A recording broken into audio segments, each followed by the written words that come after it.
Here we'll talk about the principal stress and its plane. So we'll discuss first the principal stress. What is the meaning of this principal stress, importance and the application. So the principal stress is defined as it is defined as a normal stress calculated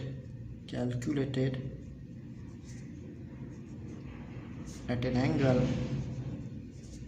when shear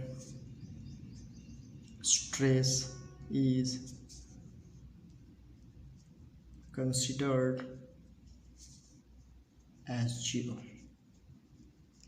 So the normal stress is defined, this principal stress is defined as a normal stress calculated at an angle when shear stress is considered as 0. What is the meaning of that? To better understand this definition of the principal stress, we consider a small machine component or a body, two-dimensional. Here, when we apply the biaxial loading conditions, the stress component sigma x developed in the x-plane, and this is the y-plane where the stress component y developed. This is the sigma y and sigma x. This is the case of the biaxial loading where we see that there is no shear stress in any plane. So as per our definition of the principal stress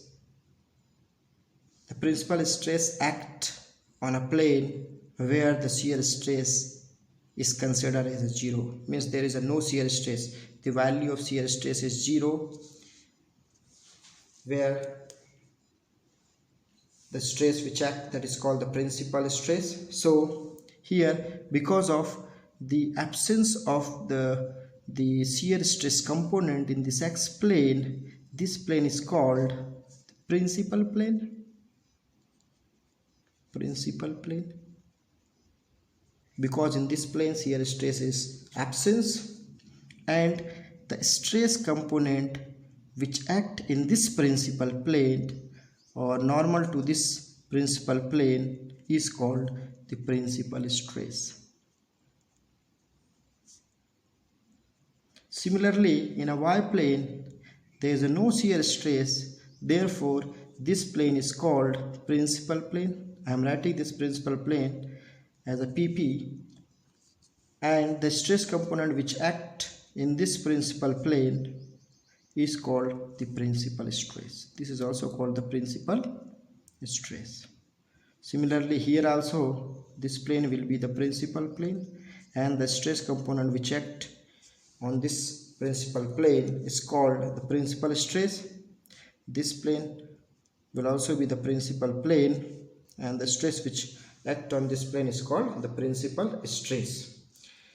Since the sigma x which act in the x-plane and sigma y which act on a y-plane, if we assume the sigma x is greater than sigma y in magnitude wise, then the sigma x we denote as a sigma 1 and called it the major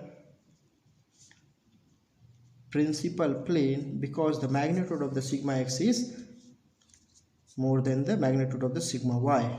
So it is called the major principal stress, and the sigma y is equal to the sigma 2, and we are calling it minor principal stress. So this is the one case where there is no shear stress component act on a plane, so that plane is called the principal plane, and the stress which act on that principal plane is called the principal stress. But if we consider the case 2 where the shear stress act on a body, so this is the body where the shear stress act, we assume this is the sigma x, this is the sigma y, sigma x, and this is the tau, the shear stress tau which act on this plane. Now if the shear stress act on a plane as per our definition, what we have discussed earlier, that the plane is called the principal plane where the shear stress is 0 and the stress which act on that principal plane is called the principal stress. But in this case, because the shear stress act on a plane, therefore we do not call the sigma x as a major principal plane and sigma y as a minor principal plane, because tau does not equal to 0. So the question is that where is the principal plane? Where is the principal plane in which the principal stress act? And where is the plane of the maximum shear stress where the tau max act? So in such a case, we discuss here that if the shear stress component act on a body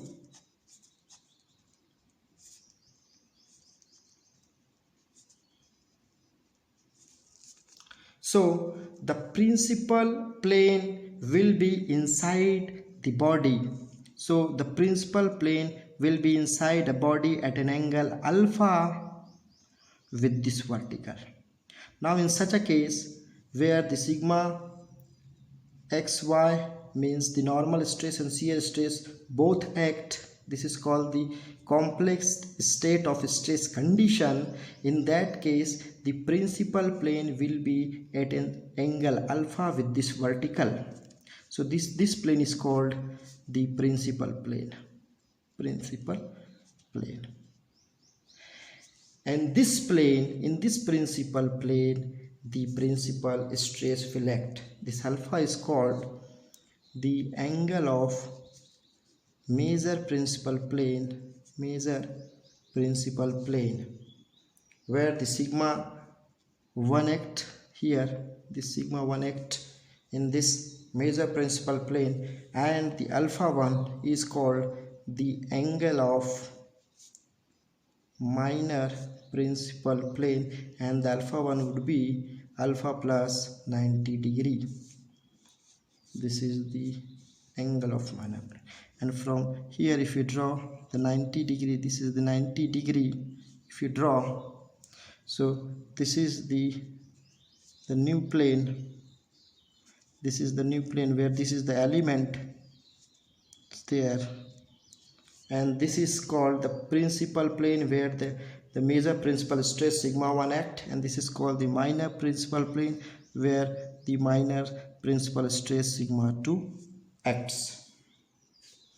This is the plane, and this is also called sometime the location of principal plane. Sometime question may ask in this way, find out the location of principal plane. So to find out the location of principal plane, you have to find out the alpha and alpha 1. So alpha you can find out, I'll just explain in the next slide about the formula how to find out this angle of major principal plane. And if you know the angle of major principal plane, you will be able to find out the alpha 1. So angle of minor principal plane, which is nothing but alpha plus 90 degree stress condition. It happens practically in the brittle material. If you take the case of brittle materials,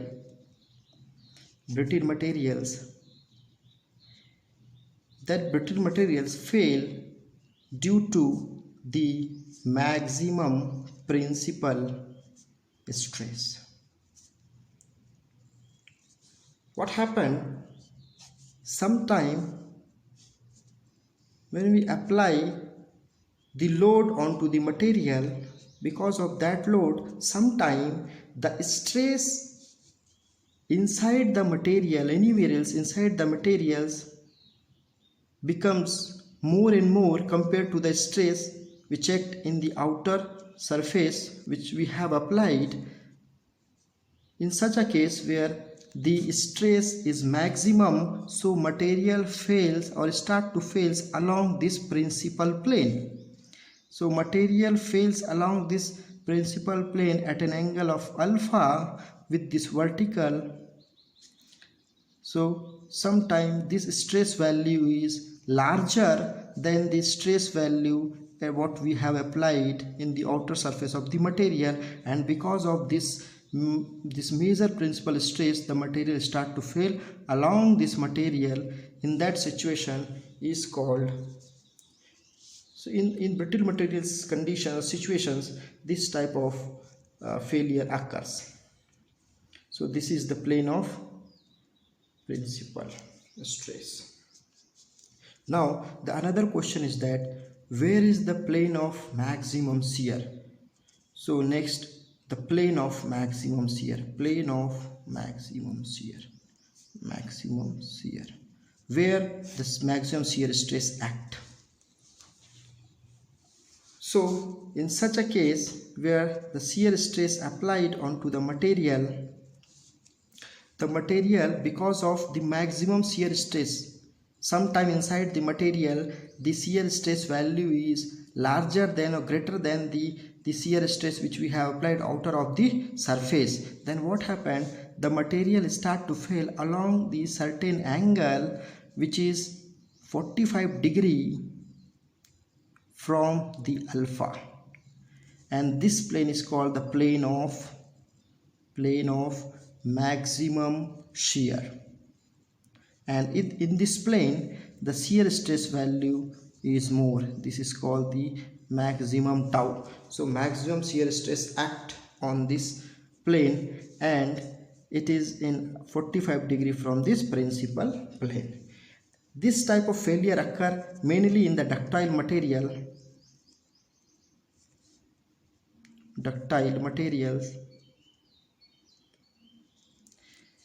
In this ductile material fail due to maximum shear stress. What happened if we apply the load onto the material? If you take this ductile material, what will happen?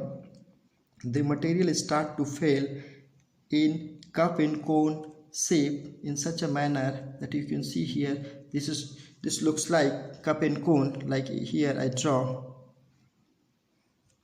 You can draw here. So this is the cup and cone shape. This type of shape occurs in the ductile material when it fails. So if you keenly observe, the material start to fail along this plane. This is called the plane of maximum shear, and the shear stress value is maximum at this particular plane, hence the failure start along this plane. So if you see, it looks like this. So this is called the plane of maximum shear, and here the stress value, the shear stress value becomes more compared to the shear stress value of the outer surface, and then the failure start along this plane of maximum shear. So this is nothing but at 45 degree from this principal plane. So we denote it, this beta 1 is nothing but the plane of maximum shear, that is nothing but beta 1 is nothing but alpha plus 45 degree. If question asks find out the plane of maximum shear, so you have to find out in this manner. First you have to find out the alpha value, and then you have to add 45 degree with this alpha value, and the beta we can calculate this beta 1 plus 90 degree, which is nothing but from here. If I draw the 90 degree with this plane of maximum shear, and here I draw, the element will be like this in this plane. So element will be there in this oblique plane, the plane of maximum shear stress. The element looks like this, where everywhere the value of tau will be more. This will be maximum tau at this oblique plane. So all will be tau max. this will be the tau max, this will be tau max, this will be tau max, this will be tau max. So this is the diagram how the ductile material fails due to the maximum shear. I can show here in a better view. Says the plane of maximum shear is nothing but the 45 degree from the alpha, where everywhere the tau max will be there. So this is the way that we have find out the principal stress and its plane. So already we have discussed, just I'll summarize. The principal stress is a stress which acts on a principal plane where the shear stress is absence or tau value is 0. In such a plane is called the principal plane, and the stress which acts on that principal plane is called the principal stress. It happens in a biaxial loading conditions where the sigma x equal to sigma 1, that is called the major principal stress, and sigma 2 equal to sigma y, that is a minor principal stress. But if the complex state of stress condition occur where the simultaneously shear stress and normal stress both act on a body, then the principal stress will be inside the body at alpha angle with the vertical, and the plane of maximum shear will be 45 degree from the principal plane. And because of this maximum shear stress, the ductile material fails in such a manner, in this manner, and the brittle material fails along the principal plane. This is the importance of the principal stress. Now we'll talk how to solve the principal stress problem. For that we can talk about we have a numerous formula. With the help of this formula we can easily solve the problem of the principal stress, and I'll tell you, this is the formula of the principal stress, where the sigma 1 is a major principal stress. To find out or calculate the major principal stress, this is the formula sigma x, which is normal stress in x direction in x plane, plus sigma y by 2 plus root under sigma x minus sigma y by 2 whole square plus tau xy square. So this is the formula for the sigma 1. Similarly for the sigma 2, here formula will be same, negative sign will be there instead of the positive come in sigma 2. Tau max, if the question asks find out the maximum shear stress, tau max is nothing but the maximum shear stress. So this is the formula in terms of the principal stress, sigma 1 minus sigma 2 by 2. If this sigma 1 sigma 2 is given, you can directly find out through this formula. If the normal stress and normal stress in x and y direction will be given, or shear stress will be given, the tau max can be calculated in this way also, and this is root under sigma x minus sigma y by 2 whole square plus tau xy square.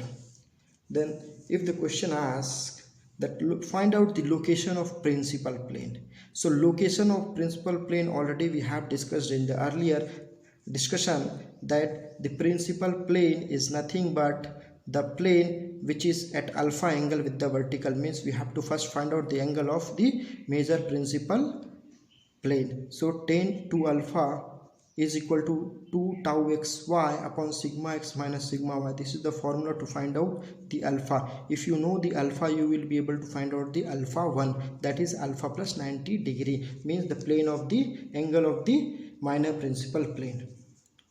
In a question, if it is asking the find out the resultant stress on tau max plane, so this will be the formula. The resultant is r sigma r. So resultant stress we can denote with the sigma r equal to root under sigma prime plus tau max whole square, and sigma prime is nothing but the normal stress on tau max plane, and sigma prime we can find out with the help of the sigma 1 plus sigma 2 by 2.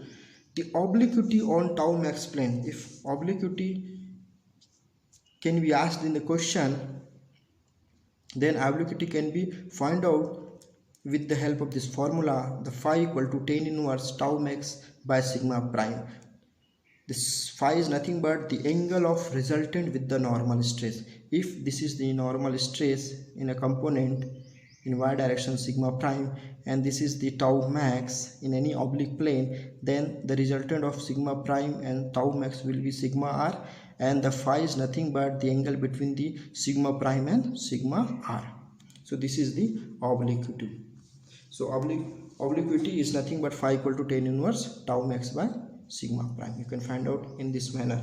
Now if similarly,